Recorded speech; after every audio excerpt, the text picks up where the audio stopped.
Hey everyone, David, and today I'm going through something I like to call my angry rant. Hopefully we will get more of this. Well, I'm a very angry person, so hopefully more. But if I do more, each rant will be on a different topic. Today, however, the topic is Derby County. Now, as you know from my name, I'm a Derby fan, but I'm going to be unbiased because to start off, we're going to talk about the biggest issue concerning Derby County of all time. Well, of all time this year. And that is the EFL. The claim they made against Derby County that we weren't playing by financial fair play rules. What I've got with me is the statement. So I'm gonna read it out and make sure you understand and give my opinion of said statement. Right, start off. The club will strongly contest the challenge to the valuation of Pride Postim, as well as the newly notified charge in respect of the intangible fixed asset amortization. Sorry about that, it's a pretty long word. Now, amortization is the payment of the players, you know, who we buy, and I think they're especially talking about Wayne Rooney, as that was kind of a pull for 32 red. That's why he's got number 32. It's kind of a brand pull, brand deal. As a matter of law, the EFL is not entitled to bring either the charges, having previously agreed to all the arrangements surrounding the stadium sale, and never having raised the issue of player amortization before. What I'm trying to say is the EFL is not entitled to bring these charges, having agreed with the club before around the selling of the players, the buying of the players, and the selling of the stadium back in 2018. Now,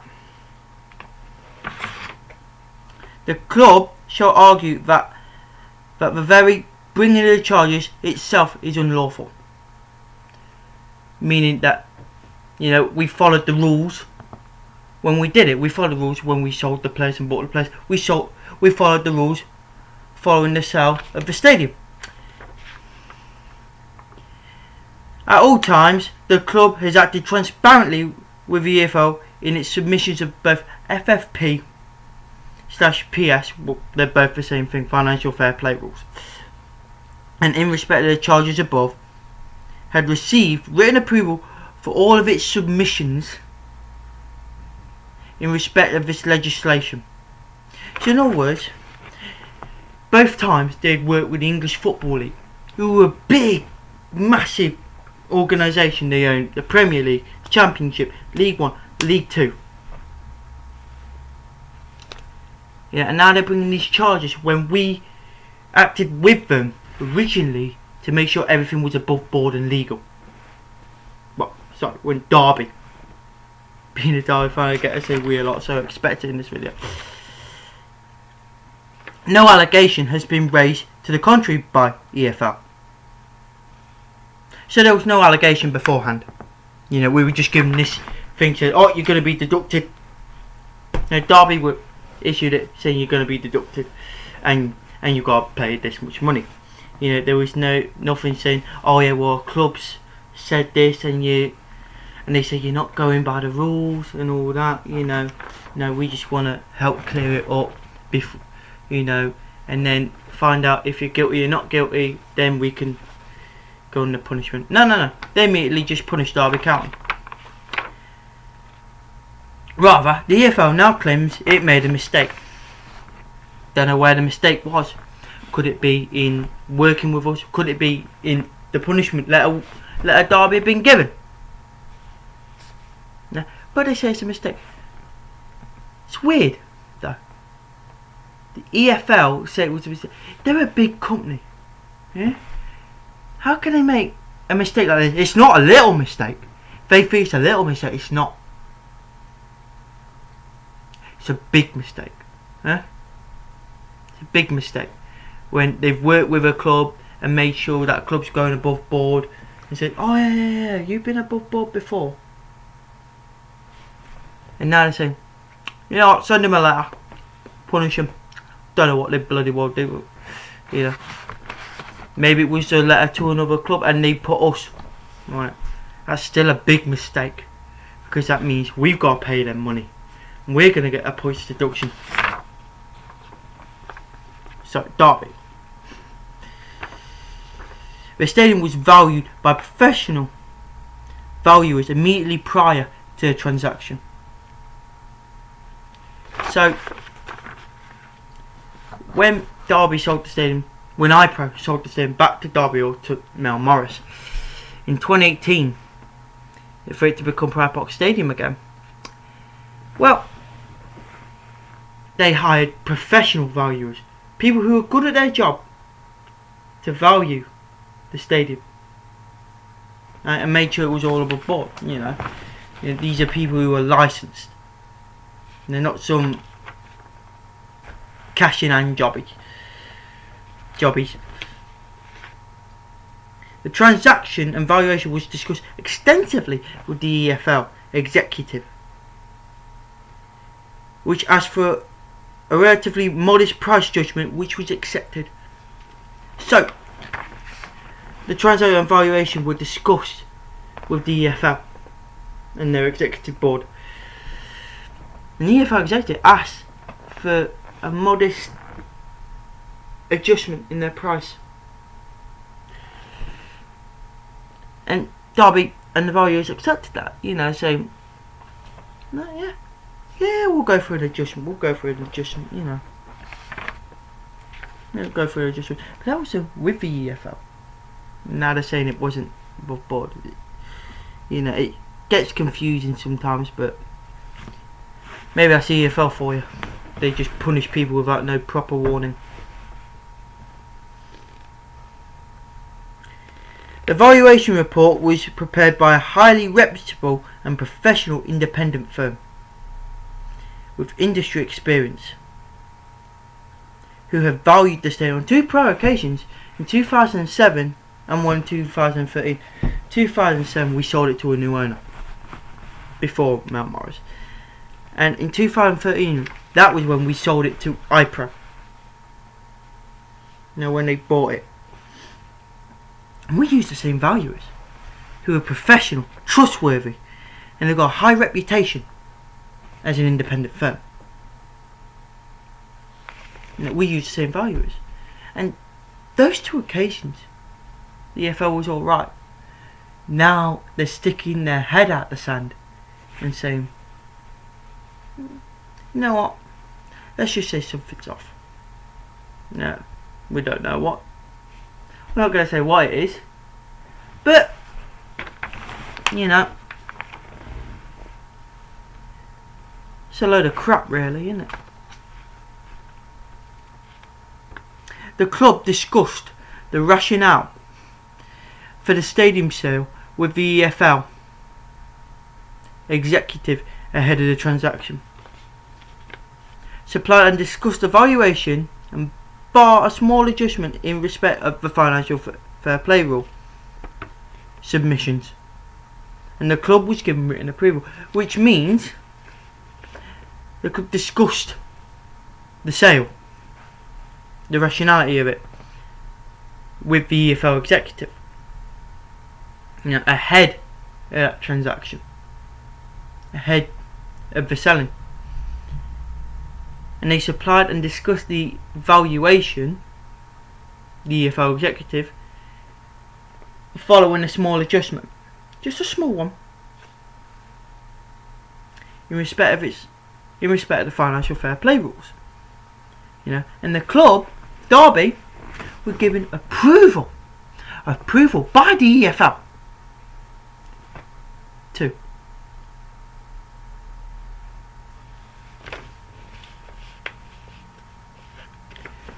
with regards to the club's player amortization policy, or whatever it is. This has been a long-term accounting policy and was again reported transparently to the EFL executive as part of the club's submissions, and these were again signed off in writing.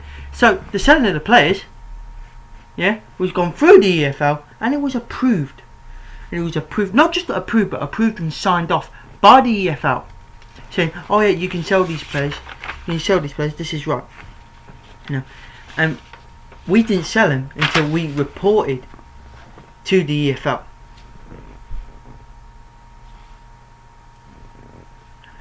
It feels hit and miss, the EFL. It feels like they can do whatever they want whenever they want, but why? How? How? I don't think they can, because it seems unacceptable. Just going around going, oh yeah, we'll punish those and punish those and punish those and punish those. We'll punish Middlesbrough, we'll punish Forest, we'll punish Leeds, and it hurts me saying Forest, but that's what it is. At the end of the day, they're a football club, just like I think, and they were in trouble. If they had the same thing, I would go on about that. Even being a Derby, I would go on that it was unfair, because it is. It's not. It's not saying that this is just because it's Derby. If it happened to any other club like Leeds, Middlesbrough, Forest, Norwich, Newcastle, it would still be unfair. And you've got to look at all the facts. Not just, it's because it's Derby, You've got to look at all the facts. And the EFL have been always a bit thing with Derby. It's like we're the most hated club. That Derby County are the most hated club in the Championship. Maybe the most hated club in the EFL. Don't know why. They just like to target us so much. While the club accepts the EFL's FFP and PS regulations are complex and open to interpretation, it is critical when such matters have been discussed and reviewed in detail that written approval from the EFL is the only basis in which a club can be assured it is complied. So the only way the EFL can be sure, the only way the EFL knows that any club in the English Football League, be it Premier League, Championship, League 1, League 2, the only way the EFL can know they've complied with financial fair play rules is that if they've signed off, if they have written approval from the EFL themselves saying, you're obeying the financial fair play rules, we signed it off, you're obeying it, this, that and the other. These charges, the charges by the EFL executive bring this fundamental aspect of governance into question. Well, it does. If the EFL have signed off on the financial fair play rules and the selling, which we talked about earlier, and the selling at the stadium, what is this charge? It brings their working system, the way they work things, it brings it into question, because if they can approve Derby County of complying with the FFP and complying with selling a stadium, and then they go and say, but you haven't. Is it a good use of their system? No, it's not a good use, because it brings it into question. It brings their workings into question. You can't say, we've done the best, and then say, no, hang on, you've been pushing about this. No, we haven't. We thought out. It brings the way they work into question. It brings their job, basically, the EFL executive's job, into question.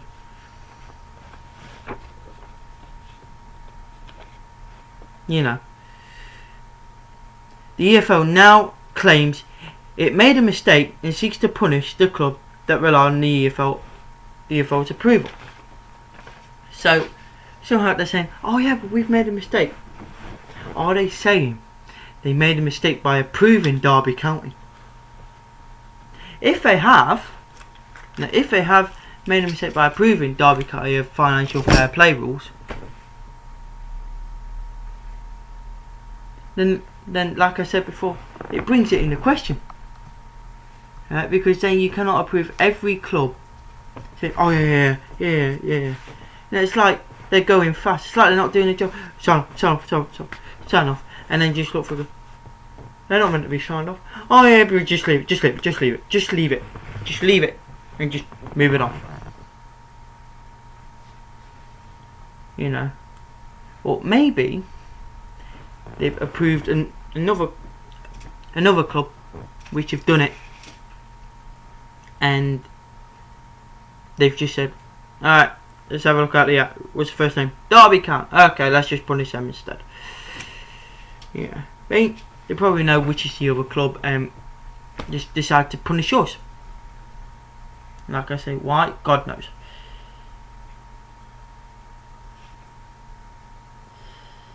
But it's weird. Very weird. No. I really don't understand. I'm just trying to explain it. I'm trying to give my view on it. Yeah?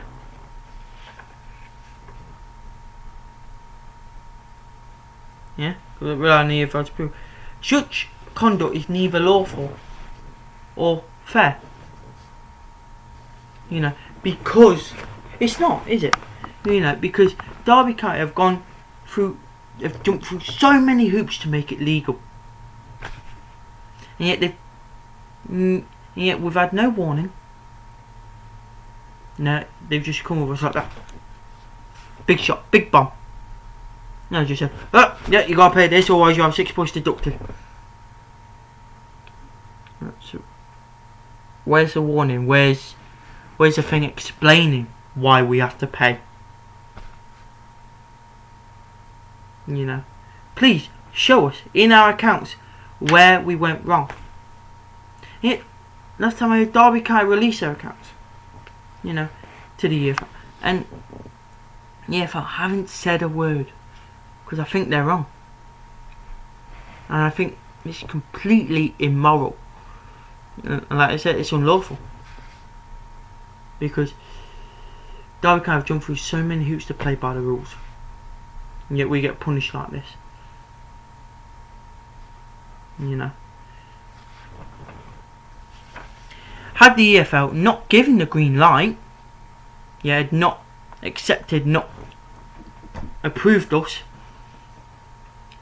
in writing in respect of both charges, in which they did, they approved both the FFP and the selling of the stadium, the club would have reacted accordingly. Yeah, because if the EFL had not given the green light, you know, we would have gone, oh yeah, sorry, our mistake, we'll do what we can to make this right. Yeah, the club would have said that and it would have just blown over. That's why I think something's not right. Yeah.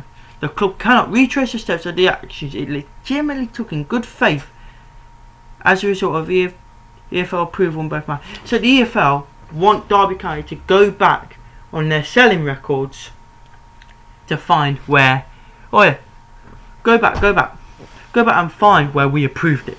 Yeah? Find where we approved it. But if the EFL approved it, the EFL should have it in their record books as well. Yeah? So why aren't the EFL looking in their record books? They're not doing anything. The EFL are not looking through their record books. And I think the EFL need to look through their record books to find it out. If they've approved it or not. If they haven't approved it, it won't be in their record books. But it's worth to check. Yeah? Yeah? You know, and Derby literally said, yeah, but we took them with good faith.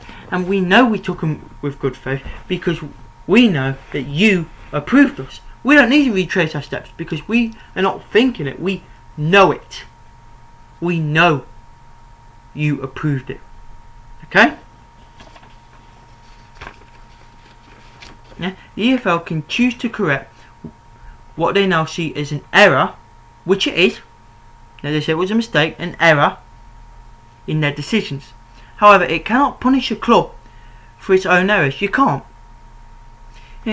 They cannot punish Derby. The EFL cannot punish Derby for a mistake they made.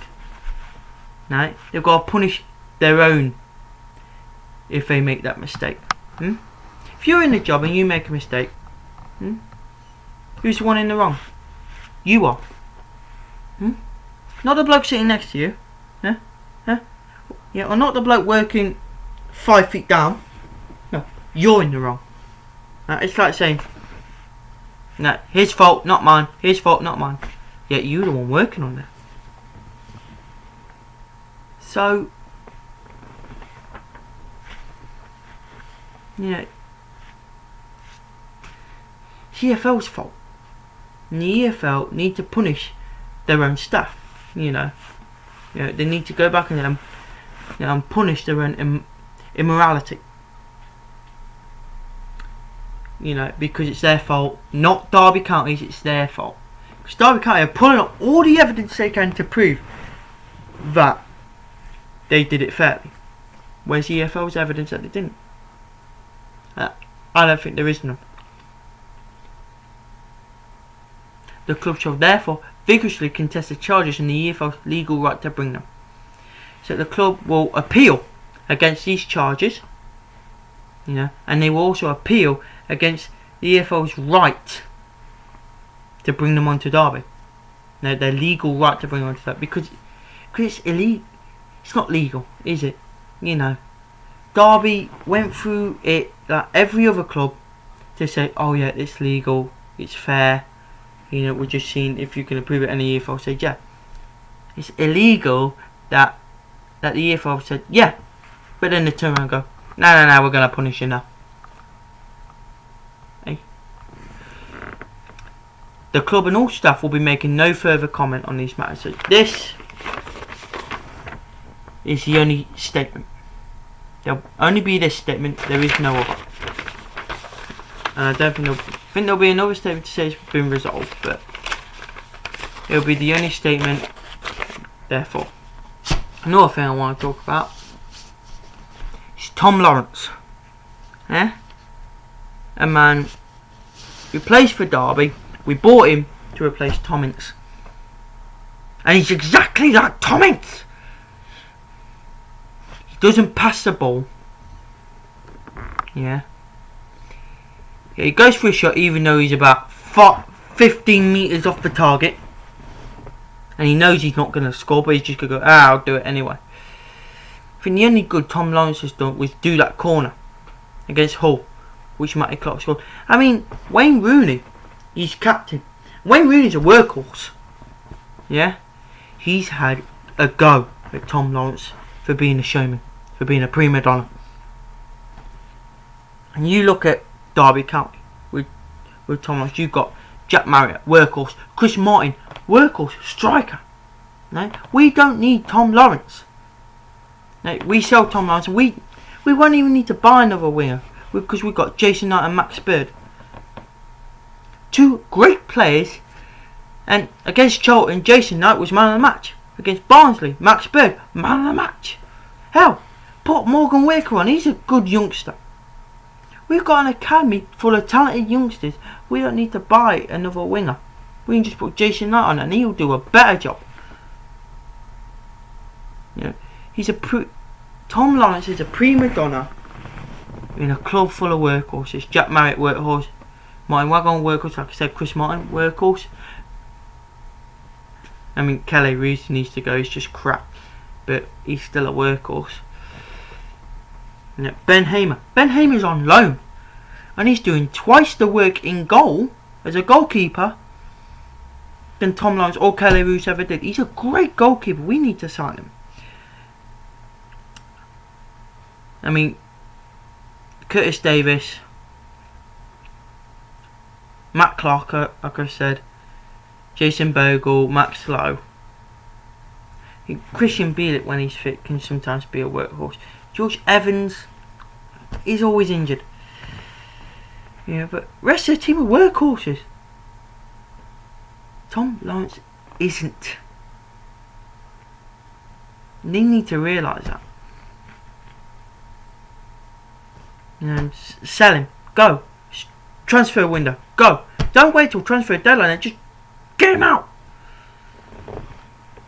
I mean, and I'm not saying this just because, oh, you're probably saying this because of the car crash, you know, you're saying he shouldn't be dangerous. No. Even if he didn't have that car crash, yeah, I still think he was a bad player. I don't like Tom Lawrence. It's my opinion. Now, you're willing to share yours if you want. No, put in the comments your opinions if you think I'm wrong. You know, and that's it really. You know, if you'd like to see more of my angry rants, then feel free to like the video, comment, and if you won't mind, please subscribe. Yeah, if you do want to see this, or if you don't, you know, I'll be doing other videos as well. Yeah, hopefully my other mate, his name's Dean, but he's a Twitch streamer. Goes by the name Gray_Days_93, and he's on 71 followers. So first off, give him a follow. Now, if you want, I can put his link in the description. Second, I challenged him. I said if he gets to 100 followers, he's on 71, it's 29 more, 100 followers, and I will go bold. So please like, comment, subscribe, share. You know, it'd be worth it if you did. And I'm on Twitter, it'll be in the description. So if you want to see more, please message me on Twitter. If you want to, you know, if you don't, you know, please just share what other videos you'd like me to do, gameplay, anything. So please like, comment, and please subscribe. You know, it'd be worth it if you subscribe, because I'm trying to get myself off the ground. Anything, you know, just get my angry opinions out there. So thank you very much for your time. Peace.